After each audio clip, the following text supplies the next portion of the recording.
Well, you really fucked up this time, America. I almost feel like the parents of a drug addict or something to be like, well, they've shit the bed, but if they do it one more time, if they break into the house and steal all the valuables one more time, that is it. I will no longer be giving them $1,000 a week to live off of. I am telling you, I am just done with this. And then, of course, they break into the house, they shit on the rug one more time, and it's like, okay, I'll clean it up. And this must be how the Democratic Party feels when you look over at the Republicans, and no matter how awful they are, they keep getting reelected to a second term. On the one hand, it's not that surprising that Trump would be reelected, considering Nixon was elected to 2 terms, Reagan was elected to 2 terms, George W. Bush was elected to 2 terms. The only even semi-decent Republican president we've had since Eisenhower was George H.W. Bush, and that was the only one that wasn't reelected. It's almost like the worse a Republican president is, the more likely they are to be elected to 2 terms. And Trump certainly proved that. Even the night of the election, he comes out and says, "Can you believe this?"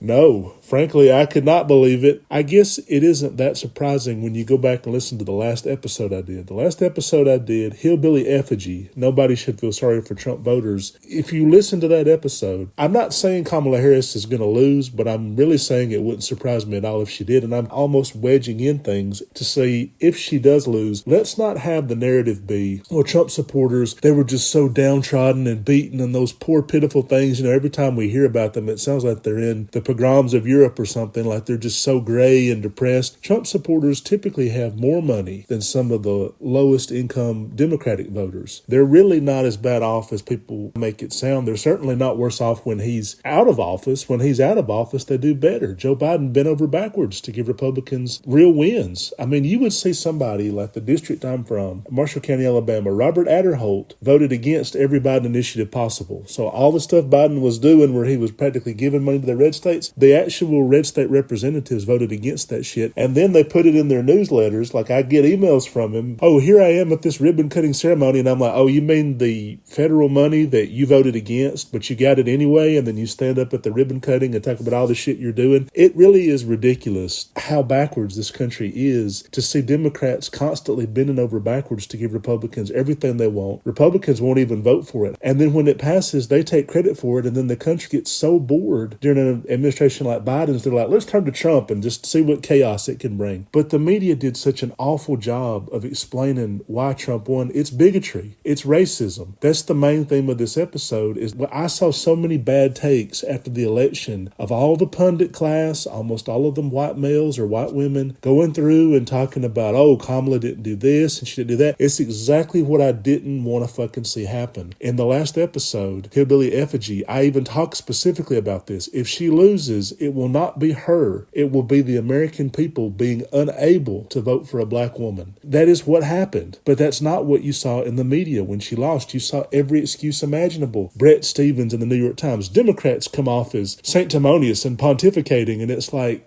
did the irony police arrest you after you said that shit? You're the biggest prig there is. You wrote an article being like, should I vote for Trump or Kamala? Neither one seems right to me, like this tortured Hamlet bullshit. And you're going to call Democrats slow-moving and pontificating and overly thinking about things? And then you had somebody like Bill Maher being like, well, she just wasn't a good candidate. I've seen that I don't know how many times. She just wasn't good. Why was she bad? People just didn't like her. Oh, gee, Bill. And why didn't people like her? What was different about her that people wouldn't like? Gee, I wonder. I wonder how she was different and in what way she was different that people wouldn't enjoy being around her. First of all, it's not even fucking true that people didn't like her. If you look at her favorability and likability ratings, they were higher than Trump's were. Every single thing people could run through, and I saw them all. Katie Couric, her washed up butt, was like, Kamala gave all these word salads and she wasn't an effective communicator. She seemed pretty effective to me. She killed Trump at the debate. She hit him harder at that debate than anybody's ever hit him before. She gave a load of media interviews, everywhere from Call Her Daddy podcast to Fox News. She went everywhere to get her message out. Trump hid. He wouldn't even be interviewed by 60 Minutes or the mainstream media at all. He would only go to like town halls on the middle of Fox News or something. Like, he hid practically. He gave long, rambling nonsense campaign rally speeches. His RNC acceptance speech was 93 minutes long. To give that answer, if she wasn't an effective communicator, if that mattered to the American people, she would have won hands down over Trump, who clearly was losing his mind and made no sense half the time. So the effective communicator bit, that's bullshit. The thing about, oh, well, people just didn't like her. Her ratings were higher than his were in terms of likability and favorability. She just didn't hit him as hard as she could have. She killed him at the debates. Oh, well, she wasn't as positive as he was. I don't even remember who said that, but they were like, well, when she abandoned the positivity of her campaign, first it was she hit him not well enough and wasn't as brutal as he was. Then it was she was too brutal and she only focused on him and only focused on the negativity of Trump. These are insane statements, and it just kind of shows you that there was nothing she could have done. Everybody's going this way, and I'm making with my hands. My left hand's going right and my right hand's going left, and that's what people were telling her to do. I mean, the advice she was getting was lousy mostly. And what it boils down to is her identity. When people talk about Hillary Clinton and it was, well, Hillary had all this baggage, Kamala didn't have that. You could have pointed to a couple of small legal problems Hillary had, like Hillary's emails. There wasn't even that for Kamala Harris. She was an ex-prosecutor. People chose a convicted felon over an ex-prosecutor, and they said somehow it was connected to law and order. They talk about the economy. Donald Trump ran the first economy that inherited from Obama off a fucking cliff. Joe Biden had to save it and bring it back. People would say in polls, cost of living and price gouging are the biggest concerns for us. We're tired of things being too expensive. And the next breath would say, do you know what a tariff is? Yes. Do you think tariffs will make the prices go up? Yes. Say things about cost of living, and then Trump, who promised mass deportations and tariffs, two things that make the cost of living go up, not down, they voted for him. The reasons they were giving pollsters were crap. They're like, no, they said it was the economy. I'm like, the same people that won't admit they're voting for him in the polls at all, you're going to treat them as reliable. The reason that he does better in elections than he is supposed to do, and this has been 3 cycles this has happened, people are supposedly afraid to tell pollsters they're voting for him. Now, if you won't even admit that you're voting for Donald Trump, are you going to be honest about the reasons you're voting for him? If you're voting for him, is it going to be the economy or is it going to be immigration? Is it going to be economy with the guy who tanked the first economy? He's bankrupted on multiple casinos. He doesn't know what the fuck he's doing. Or is it going to be immigration? The only thing he's ever ran on and been consistent against. Is that more motivating people? And of course, we know the real answer. We know why people are voting for him. We know why George Wallace was the last third-party candidate to win states. George Wallace won multiple states in the 1960s. Why was that?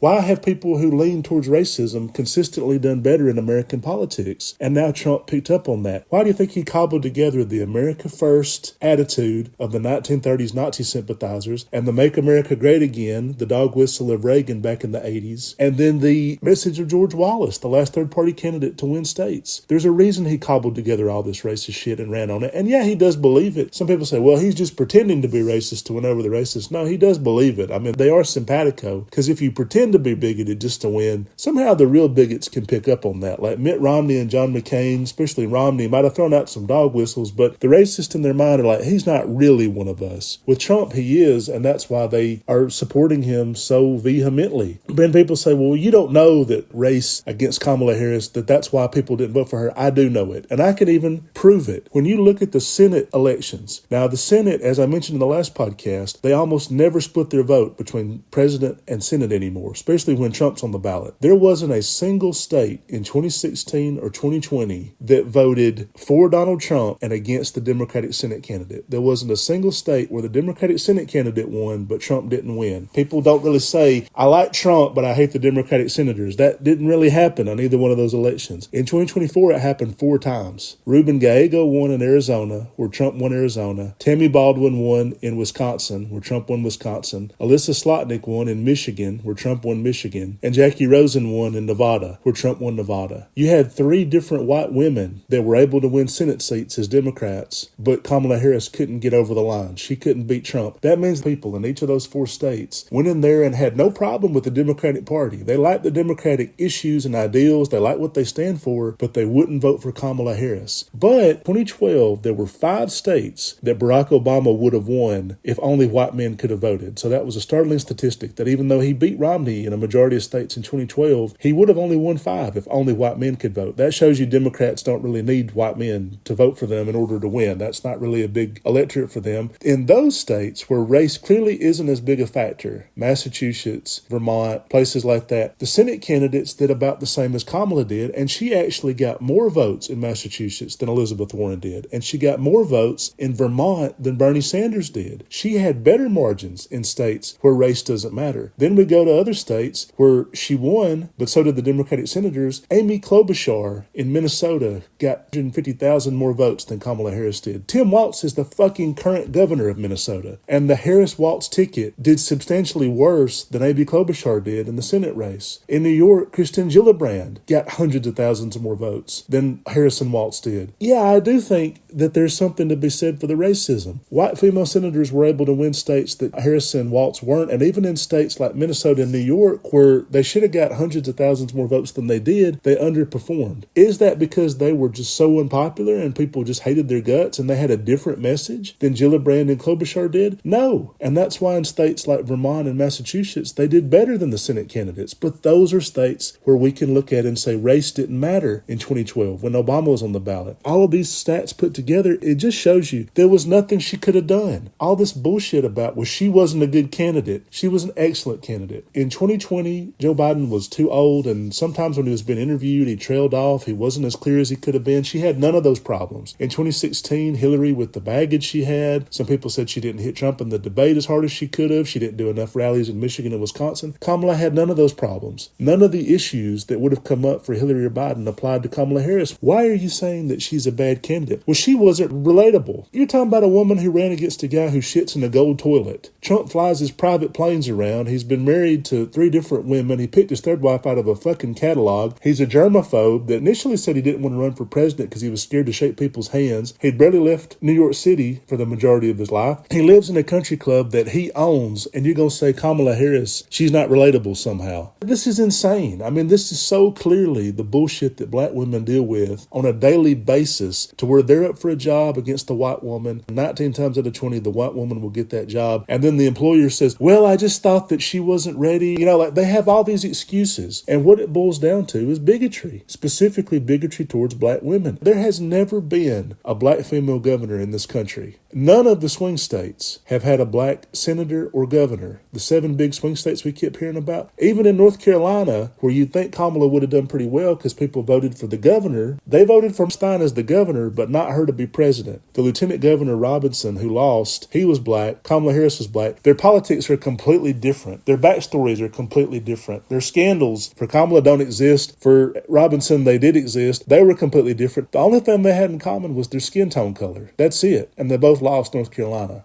Rewind to Sherry Beasley, the Senate candidate who was a black woman there. She lost a couple years ago. Mandela Barnes, who ran in Wisconsin, he lost a couple of years ago. Black candidates are not able to get over the finish line in these swing states that are controlling the narrative of the Electoral College. Number of Fortune 500 CEOs that have been black women, not even 1% of Fortune 500 companies have had a black woman CEO. It's been less than a handful have ever had one. I'm not talking about have one at this moment. I'm talking about ever have had one. So it's not even 1%. And this is not because there are not qualified black women to do these jobs. I think that's what Republicans always say. Well, we're interested in equality of opportunity, not equality of outcome. They don't have equality of opportunity. And now you see Trump going through and vowing to purge the entire federal government of DEI initiatives. You see corporate America, most corporations saying the same damn thing. This is the real enemy within, that bigotry that we're just accepting and we're pretending that it's not even there. Even online, when people would talk about, well, this is clearly bigotry that she didn't win this race. Oh, shut up. Nobody wants to hear that. I know black women already know this. It was important for at least some white people or Asian people to come out and say the same damn thing. And a lot of them didn't say that. A lot of them said nothing. A lot of them backed away if somebody even brought it up. I mentioned Bill Maher, Katie Couric, Brett Stevens, most CNN pundits, almost everybody at the New York Times. Almost nobody mentioned race and gender being factors that would hold a black woman who did an excellent job, who ran a pitch-perfect campaign, that would hold her back from beating Donald Trump, who's out there talking about Hannibal Lecter and fucking drilling into the microphone and falling asleep and looking very clearly like he's got nothing behind the eyes. His eyes had that look, that glazed over look that you see people with dementia get sometimes, where they're just angry. They're angry and they're mad. They don't even know what they're mad about. They wake up in a room. They don't know how they even got into that room. They thought, I thought I was in the living room. Now I'm in the bathroom. And they're just mad as hell. They're just bitter and angry. He has that look. What could go wrong with letting a total sociopath with dementia control the world's biggest military and the nuclear arsenal? I don't know. Maybe him going to war with Canada. On YouTube, the YouTube channel I have, I've made a video about America and Canada should merge. It's the most popular Alabama liberal video ever. Most of the videos I've made for the YouTube channel have not even had 100 views. I mean, they've been very, very low rated. I'm actually disappointed with that. But that video, for whatever reason, has gotten tens of thousands of views. People have responded to it. Every single day I'll get some stupid comment from a Canadian being like, no thanks,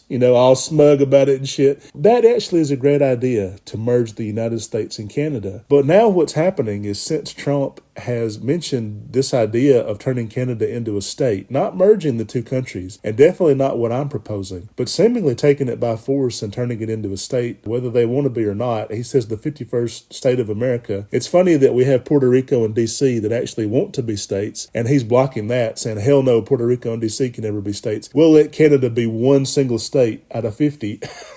Which is not a very generous deal for them. He's proposing something very scary. What I was talking about was a merger of the two countries, and they came in as somewhere between 8 to 10 states. Makes more sense. It may not be every single individual state of Canada, province of Canada becomes its own state, and then the territories their own states. That may not make sense, but like all three of the northern territories, that would be one state. Prince Edward Island, which is very small and scarcely populated, that would be absorbed into a different state. Somewhere between like 7 to 9 states is probably more realistic, and that would give them actual power in both the Electoral College and then the Senate, and that makes more sense for them. An ideal scenario is America goes from 50 states to 60. Puerto Rico and D.C. join Canada as 10 additional states, and that makes the most sense to me, and then we've never going to have to worry about the Republicans like Trump and his MAGA-ites ever taking control like they have ever again. And I like that idea because it adds stability to us. It's a boon for our economy, boon for the military. Canada gets to join the world's biggest economy and military. By the way, their country is almost completely economically dependent on us to begin with. Most of the country lives within 100 miles of the U.S. border. They do a ton of business with American companies. 90% of tourism that goes to Canada are Americans going there. 90% of trade is with the United States. So without trade, without tourism, and without doing a lot of business with American companies, the Canadian economy is going to fall apart anyway. And you're talking about a country that the entire population put together is about the same as California's population. Almost everybody lives close to the American border. You're really talking about a country that only exists because when the American Revolution was happening, England didn't want to give up its foothold in North America. And if you look back at things like the War of 1812 and some of the conflicts we had with Canada, it was England. England was not ready to fully give up in North America, and they created this country, quote unquote, that was really a military outpost. It was a military base for them to conduct operations in North America and to keep an eye on us and keep us in check and to put soldiers if need to be. Canada as a country did not get full independence from England, full and total complete autonomy from England until the 1980s. We should have been one country a long time ago, and I don't think America would have gone anywhere near as off the rails as it has been. But the problem is Trump sounds like he wants to take them and put them as one state, which is less Senate representation, it's less Electoral College representation, it's less political power for them. It really makes no sense for them to ever agree to this. I don't think the military would agree to stealing it like Russia has with Ukraine, where they're just trying to take it and steal it. I don't think the American military would necessarily go along with that. And him just bringing up this idea and him being the one to float this is actually bad for me, who wanted to see it in the first place. You need Bill Clinton. You need Barack Obama. You need somebody with actual diplomatic skills and who most Canadians actually like. You needed Kamala Harris. They said if Canadians could have voted in this election, more than 65% of them would have voted for Kamala Harris. You need an American president that's actually popular in Canada. Some diplomatic skills. This is not Trump's wheelhouse. He thinks he's a great negotiator. He's actually horrible at it. And so to have him come in and blunderbuss around, he will make the idea poisonous for generations. No Canadian prime minister will be elected who even entertains the idea of merging the two countries because Trump will come in and make it so goddamn unpopular. I mean, Trudeau's already doing this. Trudeau as a figure is not popular in Canada. He's literally stepping down from power. He's able to go up a few points every time he bashes Trump because Canadians don't like the idea of their country being stolen from them the way Russia's trying to do Ukraine. Who could blame them? But the right American president, especially coupled with the fact the Canadian economy sucks and Trudeau's government's not very popular, the right American president with the right diplomatic skills and the soft glove touch, they could have made this work. And so that would be very exciting. And so people have already contacted me being like, we can't believe you're for Trump's idea. I made that video years ago. I think it was like 8 years ago. It's been a long time ago. It's one of the first videos I ever made. It was my idea before it was his. He's stealing from me, not me stealing from him. The funny thing about it is Joe Biden or Kamala Harris could have pulled this off because they would have kept supporting the Ukrainian war. Russia would have eventually collapsed. A big impediment to merging with Canada is not even the Canadians. It's the Russians. The Russians desperately don't want to see us and Canada join forces. But if he kept the Ukrainian war going and then the Russian military collapses and Vladimir Putin dies, Russia's in such disarray, they're in no position to keep us from merging with Canada. And so the fact that Trump has all these close Russia ties and he's kind of makes it sound like he doesn't want to keep going with the Ukrainian war, he will actually be preventing the best path possible for the United States and Canada to merge, which is a Russia that's basically leaderless, falling apart. Even if Vladimir Putin were to die, there's going to be an internal power struggle, which makes sense for the America because Medvedev or whoever eventually takes over, they have to spend the first few years rebuilding the country from Putin's disastrous invasion of Ukraine and negotiating a peace deal. They don't have time to meddle in the affairs of America and Canada, or they're not as powerful as they were. They're not able to prevent it the way that they are right now if Trump lets Putin off the hook and keeps the Russian invasion of Ukraine unimpeded, basically. The reason I bring this up is because now I'm seeing that my video on America and Canada merging, which specifically mentions that it prevents people like Trump from ever taking power in America, again, by the way, it's now being recommended to people. So it looks like the algorithms of Google and YouTube, which never favor me ever, I never get recommended, they're now pushing my content out there to people as though I'm making Trump's propaganda points for him, and I don't want to be associated with that. I've already gotten people being like, you're working for Trump and all this shit off a video I made 8 years ago and had no idea that this lunatic was going to take my great idea and then bastardize it in that way. And so this is where things are going. Trump will come out every day and he'll say something insane, and he may eventually say something good, overturning the federal laws against marijuana, making marijuana legally available federally. And he hasn't said that, by the way, but I think that that's something he may do, especially if there's a recession, which there now is an inevitable recession brewing. And I'm telling you this so you can prepare for this. In my mind, it'll hit sometime in either late 26 or 27, but I don't know that. I don't know when it'll hit. It could be faster than that. But every Republican president since Rutherford B. Hayes has had a goddamn recession, and Trumpolini will be no exception to this. He will not be the magic one that figures out a way around it because of the things he's talking about. The tariffs, of course, are very likely to cause a recession, but the other stuff, the mass deportations, the federal government layoffs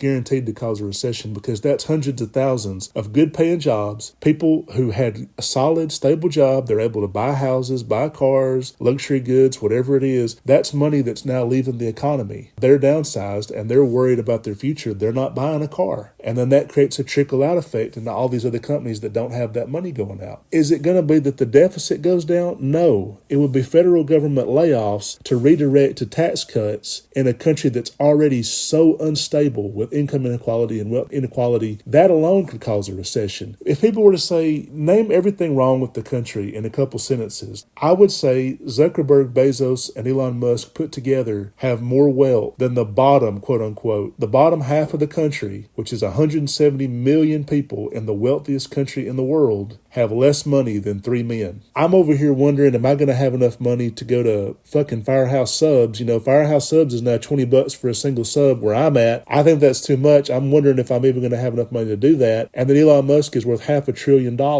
That's what's wrong. And that man, the current oligarch in chief, is doing jumping jacks next to Trump. So all the problems people were worried about, income inequality, wealth inequality, corporations running wild doing whatever the hell they want to do, there's no way in hell that's going to get better under Trump. It's going to get worse under Trump. The FTC will go back to sleep. Wouldn't surprise me if Albertsons and Kroger went through with that merger that they've been wanting to do that I've mentioned several times will make my grocery prices go up for certain. By letting the big get bigger and the small get either gobbled up or bankrupted, that's the problems that this country is facing. That's why things are so awful all the time at each individual company. Every day they come out with something that's worse for the consumer. For you, the consumer, every year your life is getting worse because these companies are getting bigger, less competitive, and they don't have to win you over anymore. In almost every industry and sector, you can see oligopolies, if not outright monopolies. Cable, I'm a cable fan. I like having cable television, but the monopoly of cable has gotten so out of whack, they're now punishing customers who've had it for years and years. Cable is way too expensive for people like me who've had it for a long time, whereas they give deals to brand new people. Every single thing you can look at like this is being run this way because the private sector is completely out of control. The government sector has gone to sleep and not regulated anything. Biden was changing this, and I think this is the real reason that they wanted him out of the way. I don't think it was because they thought Kamala Harris could do better against Trump. She didn't do better against Trump. The poll numbers from before he dropped out, they were showing about the results that Kamala got against Trump. It was as though Biden didn't even step out of the race. It wasn't like she did a lot better than Biden would have. Could Biden have eventually won the race? Well, I think a couple of states where people will not vote for a black woman, the Midwestern three of Michigan, Wisconsin, and Pennsylvania, I think they could have been won over by Biden. At the time that the polls were taken last, he had just flopped at that debate. But guess what? There would have been a second debate. All he had to do was go out there and do better than the first debate performance, which is hard to imagine he wouldn't have done better than the first debate performance. And then people say, he's getting it together. He's doing a lot better. Joe Biden's improved. And that would have created some momentum for him. Now, I don't like this woulda, shoulda, coulda, where it's like, well, if Biden hadn't stepped out, maybe he could have been reelected. And of course, all the media people are telling us, no, there's no way he could have been. He was so unpopular.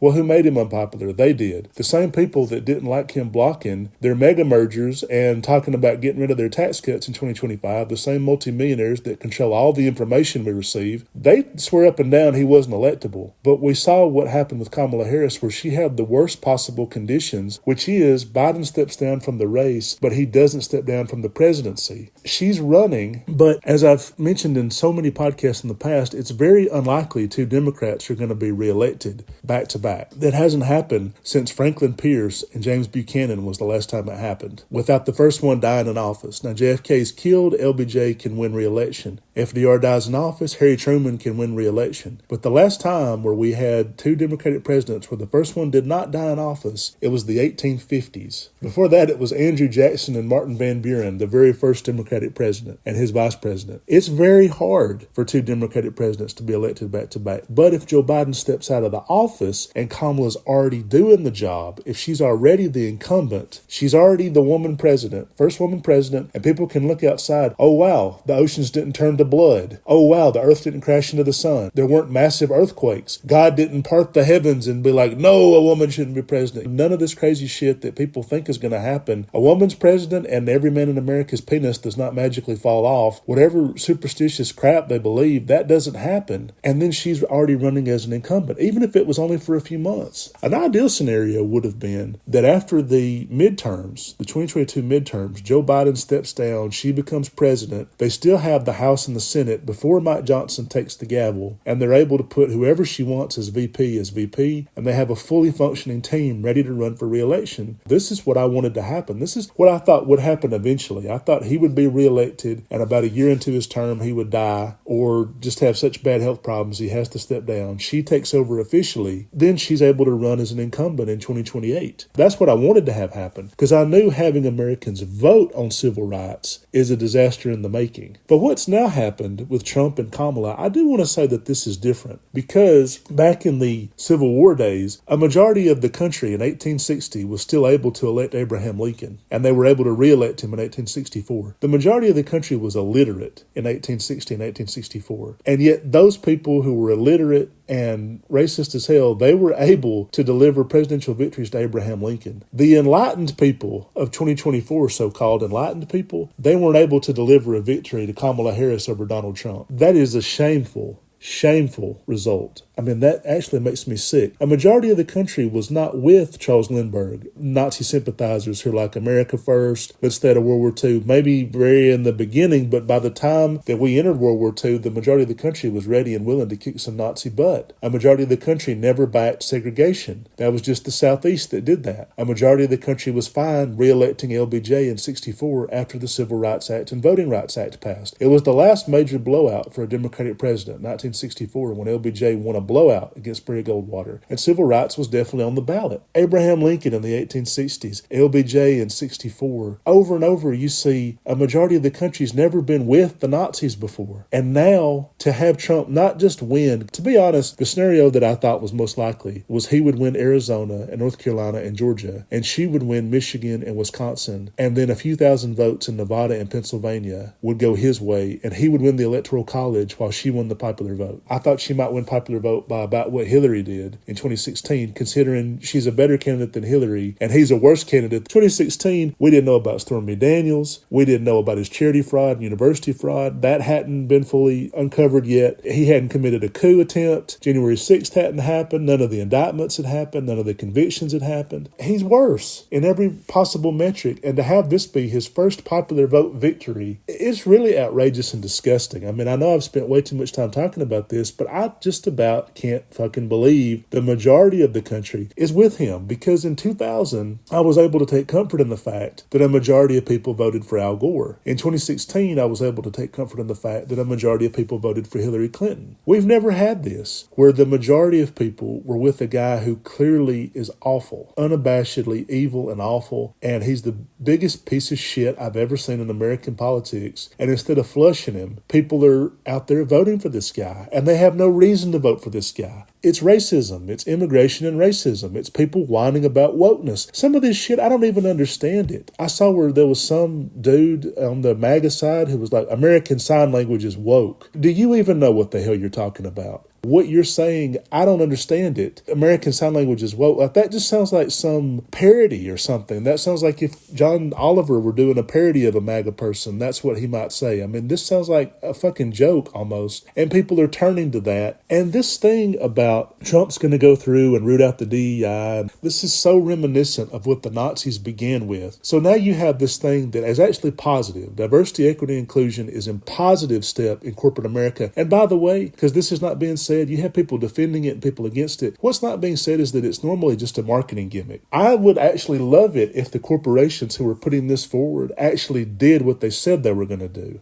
but they don't. And my wife has worked at some enormous corporations. I mean, some of the biggest corporations in America, and some of the ones who have promoted diversity, equity, and inclusion. And she goes to work and she's the only black person in the fucking office. There's 100 white people. Well, let's say 85 white people and 15 Asian people. She's the only black person in a room of 100. And it's not diversity, equity, and inclusion. It's the fact that she's got twice as much experience and does the job better than any fucking white woman who's ever went up for the same jobs. There's a major company that she worked for, and she had manager level experience to work in the corporate office of this company, and they hired a white woman who didn't know what the hell she was doing, and then they hired her, my wife, eventually to be her assistant and work on a provisional basis, a temporary basis, even though she'd been in this industry for 15 years. The white woman eventually flopped, didn't know what the hell she was doing, had to quit and go on an extended medical leave, and only then did they offer my wife the job that the white woman was doing and that they knew she could do better than her, but then they paid her less. And this is the kind of shit that happens all the time, to where there are very qualified black women for these positions, but they don't get them. And if they get hired at all, it's usually in like almost an assistant capacity, even if they really should be doing the job. And then only when about 5 white people flop at it will they be given an opportunity, and then they'll be paid less. And then the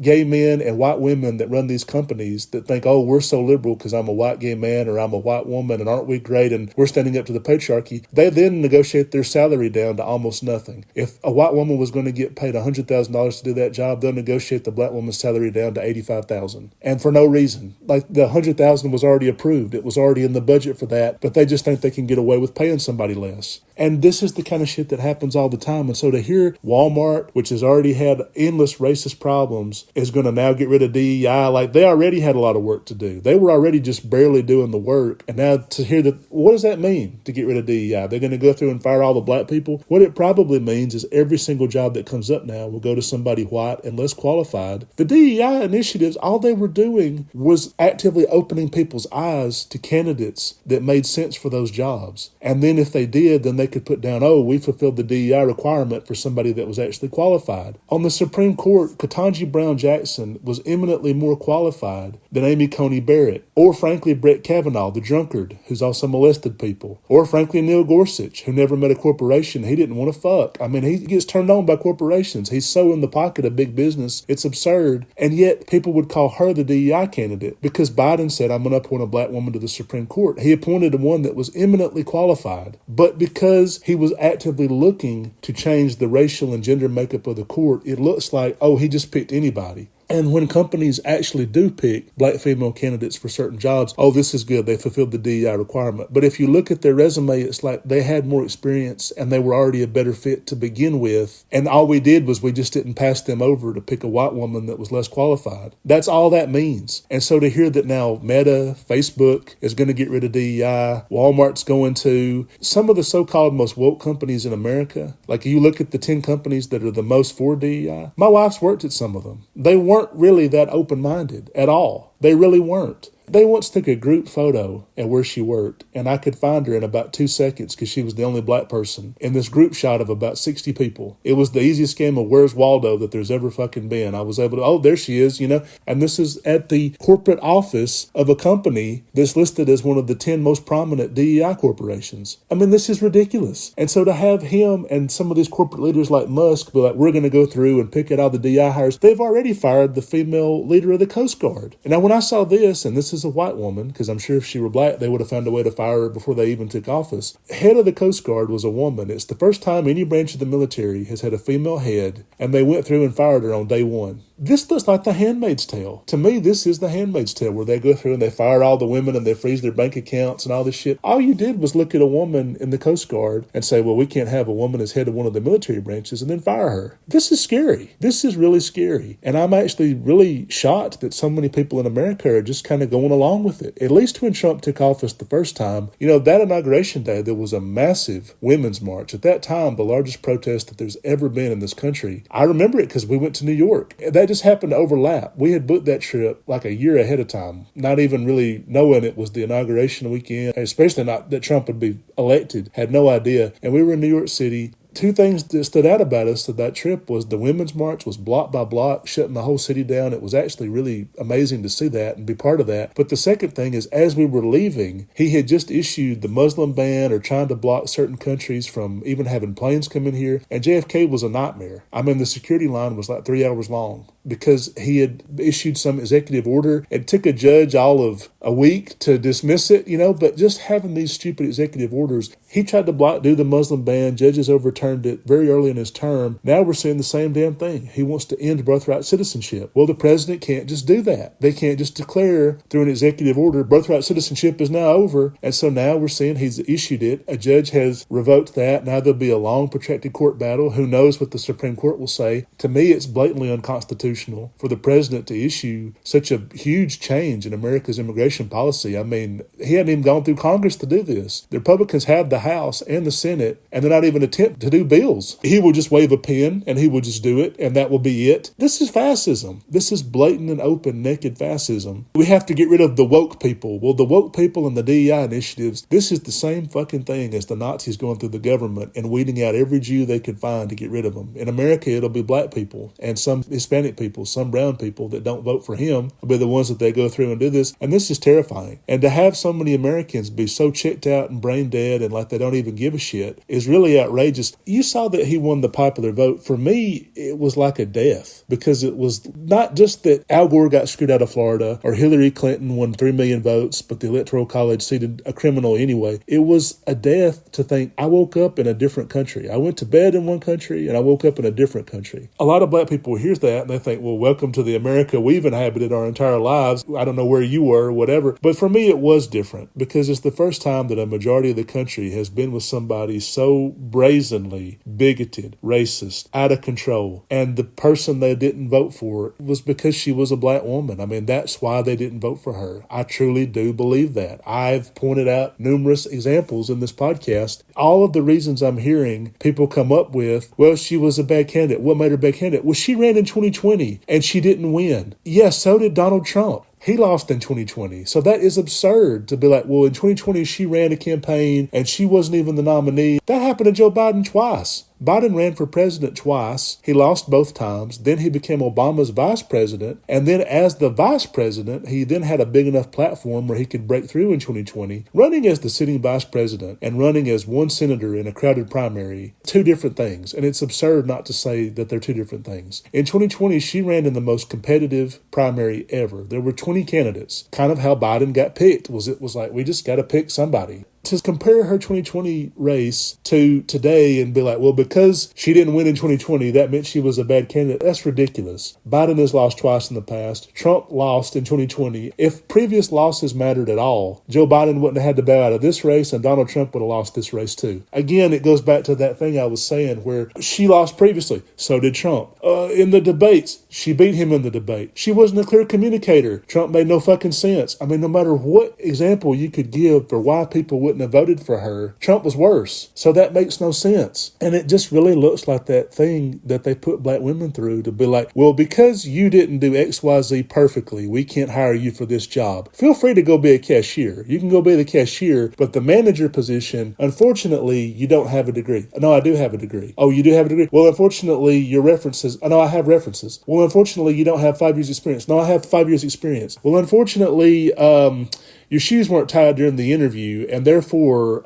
there's just no way that, it's just whatever they can come up with to deny somebody and to have that kind of bigotry. And then the worst thing wasn't just that the American people did that, it was that the media didn't call it out for what it was. And now we're seeing so many examples of the media just absolutely terrified to stand up to Trump. Disney paying him $15 million for a defamation suit that would have been laughed out of court. That wasn't defamation in any way, shape, or form. And they just gave it to him almost as a bribe. It was almost like, here's $15 million to you personally. Please don't fuck with us in any way possible. And the reason is because Disney has been fighting against DeSantis for years to the point where they didn't even build their new headquarters in Florida. They were supposed to build this new headquarters in Lake Nona, which is a swamp in the middle of Florida. And they wanted all the California people. Shaypak literally told the California people, come to Florida or you're fired. Thousands of them just quit because they're like, we're not going to Florida. And they just quit rather than go to a place where they're clearly not welcome. I heard a story. There was this guy who was supposed to move to Florida. He had bought a house, but he was gay, and him and his husband were going to move there. And the person said, we don't want to sell our house to gay people. And so he just like, fuck this. I'm not leaving California. A lot of examples like that where they didn't want to move to Florida, where they weren't going to feel welcome in the middle of Central Florida. And then eventually Iger comes in and is like, just forget it. DeSantis doesn't want us there. And frankly, why spend the billions of dollars for a fucking governor who's just trying his best to be a petty asshole, trying to take away our protections? So because they were fighting this battle with DeSantis, they didn't want to completely alienate the MAGA faithful by having Trump with his bully pulpit out there. Disney's too woke. Why did they have a Hispanic princess in this movie? And just him talking his nonsense. So they just paid him $15 million to basically shut him up. But that's a terrible precedent because now every time Trump sees a story on the CBS News he doesn't like, he's going to sue Paramount. NBC says one thing, he'll sue Universal. He's going to sue these media companies over and over now because they gave him a taste. Have you ever known Trump to be like, well, I'm full. I had one scoop of ice cream. I'm good. I got to keep trim.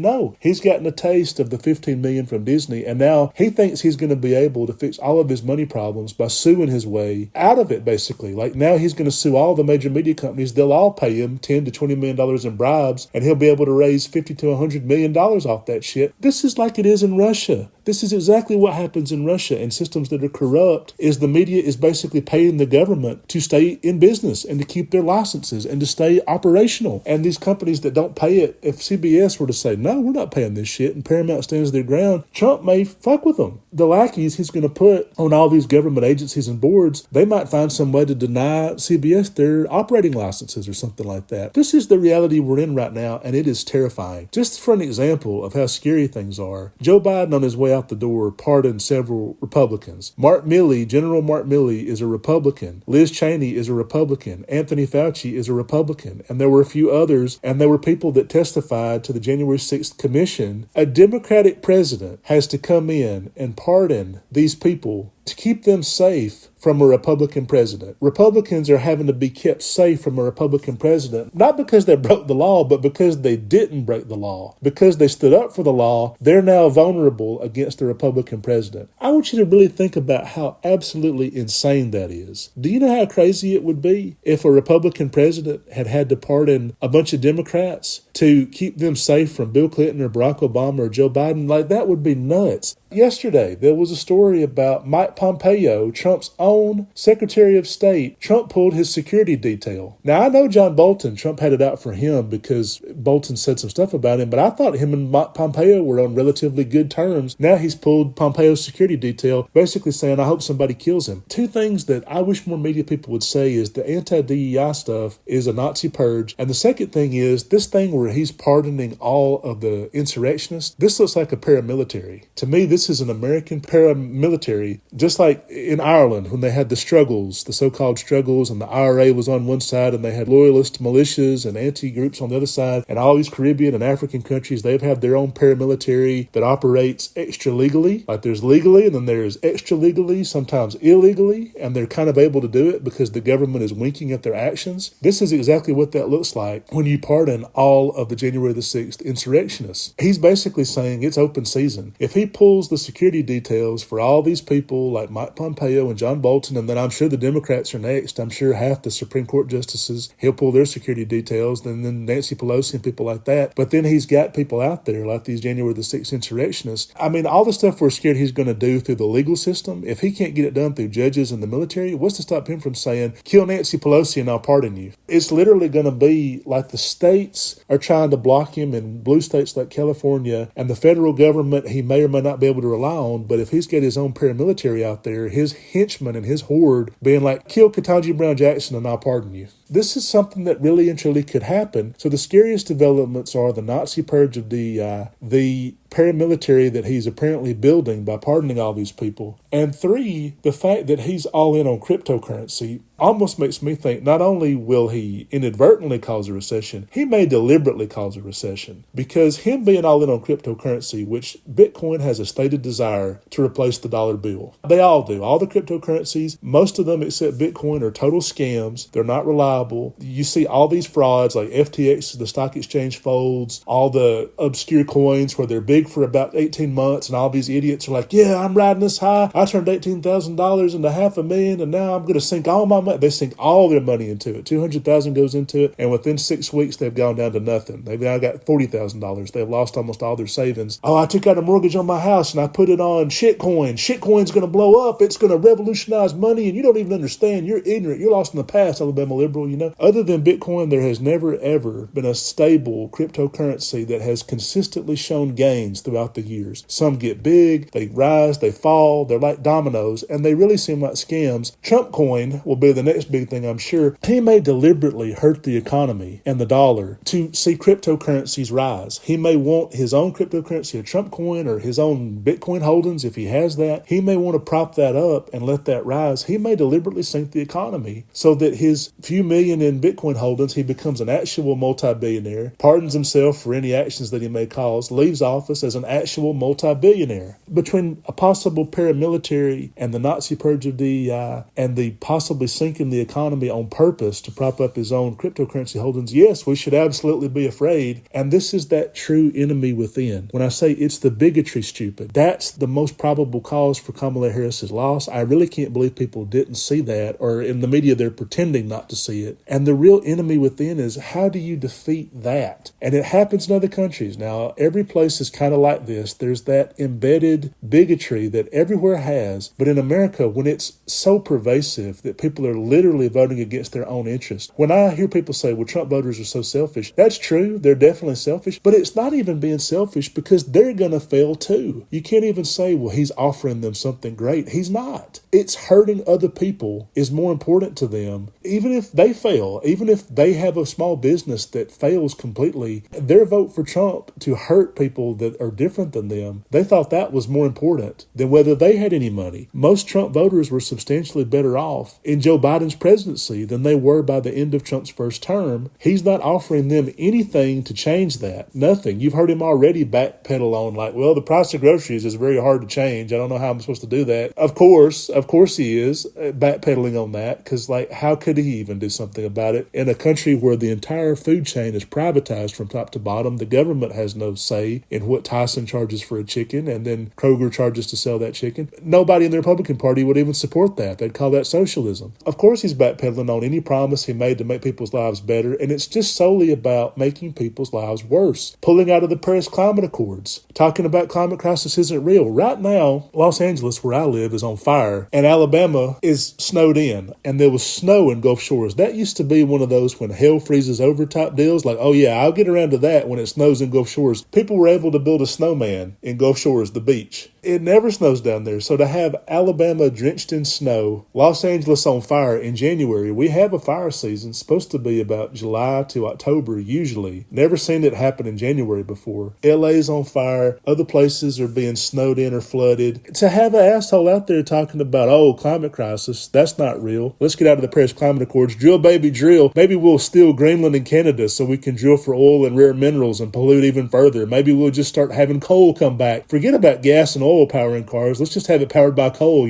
All the problems America has, he's going to make them worse. Not one single positive thing will be done between now and 2028. And to have people turn to that exclusively because there was a majority of white women that thought, why does she get to be first? Why does she get to be the one? If you look at the groups in exit poll data that voted for Kamala Harris, Jewish people, all this bullshit about the Democrats are so anti-Semitic, well, 80% of Jewish people voted for Kamala Harris, not Trump. Gay people and black women. These are groups that understand better than anybody what happens when the wrong leader comes into power. When a dangerous Hitler or Mussolini type comes into power, they understand that better than anybody. And so the groups that are very vulnerable to bad leadership, they all voted for Kamala Harris. And then, which I thought was kind of interesting, was a majority of agnostics and atheists voted for Kamala. When they said people who were not religious and don't want any part of it, 80% of them voted for Kamala Harris. But the people that were religious, the evangelicals, and the Catholic people, like 2/3 of Catholics voted for Trump, and then like 80 or 90% of evangelicals, something crazy like that. I thought, if this isn't proof positive that religious people are dumber, I don't know what is. But it's like gullible people, they believe in magic, they voted for Trump. People that don't voted for Kamala Harris. And if that's not all the evidence that somebody like me who's agnostic needs to be against religion, I don't know what is. Okay, everybody, thanks for listening. Stay tuned. This was the second part of the American Endgame trilogy. This was supposed to come out in December, but I was so depressed with the results of the election, I thought, what difference does it make if he actually is inaugurated first or whatever? Like, who cares? The first one was before the election. This is kind of during, and that he's just been inaugurated about a week ago. Then the next one will be a month or so into his term, maybe the first 100 days. We'll see how it goes. We'll see if we're still alive by then. Who knows? But I hope to finish the trilogy next. Thanks for listening, everybody.